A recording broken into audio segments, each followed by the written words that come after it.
Even before the arrival of the Europeans, we have built great civilizations, from the Great Plains to the valleys of Mexico, to the jungles of Central America, to the mountains of South America. We had a rich history.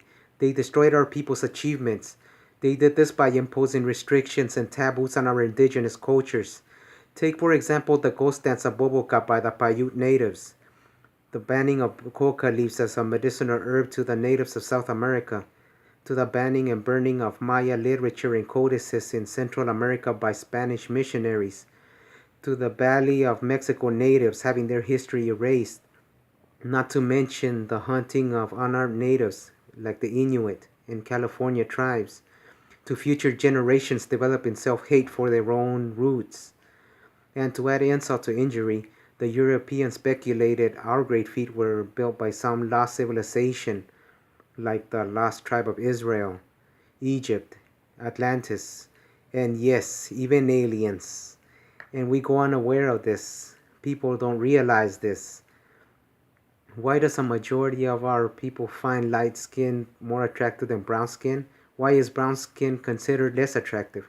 That's where that saying comes from, mejorando la raza, which translates to bettering our race.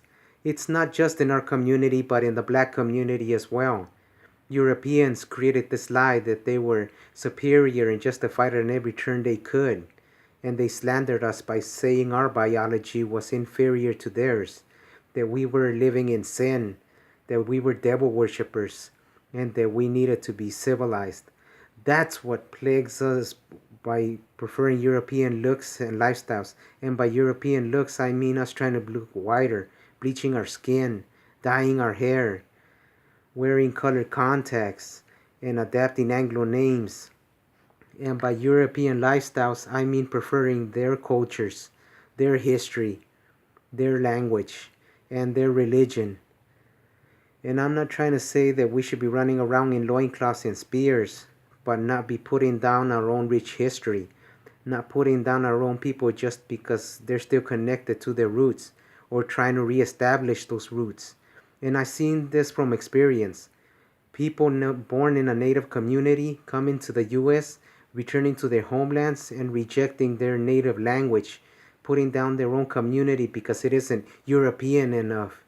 This is something that isn't discussed in our homes, in our communities, or in society in general. This is what reinforces our own self-hate. That's why they're determined to label us Hispanic or Latino, even among ourselves, but not Native American. I hope you're able to understand the message I'm trying to address. And remember, our past, our land, our bloodline, our future.